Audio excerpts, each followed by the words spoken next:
নমস্কার, world news বাংলাতে আপনাদের স্বাগত। আগামী বিধানসভা নির্বাচনের পূর্বে রাজ্য বিজেপির সাংগঠনিক স্তরে বড় পরিবর্তনের ইঙ্গিত। সূত্রের খবর, দলের কেন্দ্রীয় নেতৃত্ব 7টি সাংগঠনিক জেলার সভাপতির কাজে অসন্তুষ্ট। এদের বিরুদ্ধে রাষ্ট্রীয় স্বয়ংসেবক সংঘ বা আরএসএস এর কাছে লিখিত অভিযোগ জমা পড়েছে। এই অভিযোগের ভিত্তিতেই 7 জন জেলা সভাপতিকে সরানোর সম্ভাবনা প্রবল। জানা গেছে, ইতিমধ্যে এই 7 জনের নামের তালিকা তৈরি হয়েছে।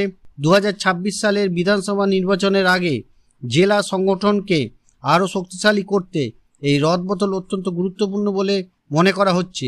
বিজেপি সূত্রের খবর, 15ই আগস্টের মধ্যে 43টি সাংগঠনিক জেলায় জেলা কমিটি তৈরির নির্দেশ দেওয়া হয়েছে। জেলা কমিটি গঠন হলেই রাজ্য কমিটি তৈরি হবে। চলতি বছরের মে মাসের মধ্যেই বিজেপির 29টি সাংগঠনিক জেলার সভাপতির নাম ঘোষণা করলেও এরপরই বুথ ও মণ্ডল স্তরে দলের অন্তর্দ্বন্দ্ব প্রকাশ্যে আসে।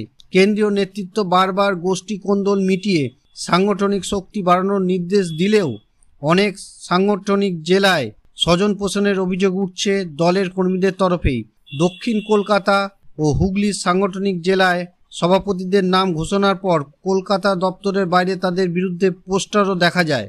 স্বজন পোষণের পাশাপাশি তৃণমূলের সঙ্গে সম্পর্ক রাখার অভিযোগও উঠেছে কিছু নেতার বিরুদ্ধে। আরএসএস এর কাছে এই অভিযোগগুলি জমা পড়ার বিষয়টি আরও গুরুত্ব পেয়েছে। এই সকল অভিযোগের ভিত্তিতেই এবার 7টি সাংগঠনিক জেলার সভাপতি পরিবর্তনের সম্ভাবনা দেখা যাচ্ছে। শুধু জেলা সভাপতি বদল নয়, জেলা কমিটি তৈরির ক্ষেত্রেও আরএসএস এর ঘনিষ্ঠদের প্রাধান্য দেওয়া হচ্ছে বলে খবর। পূর্বেও বঙ্গ বিজেপির বিভিন্ন স্তরে পদ প্রাপ্তির ক্ষেত্রে আরএসএস ঘনিষ্ঠদের প্রাধান্য দেখা গেছে।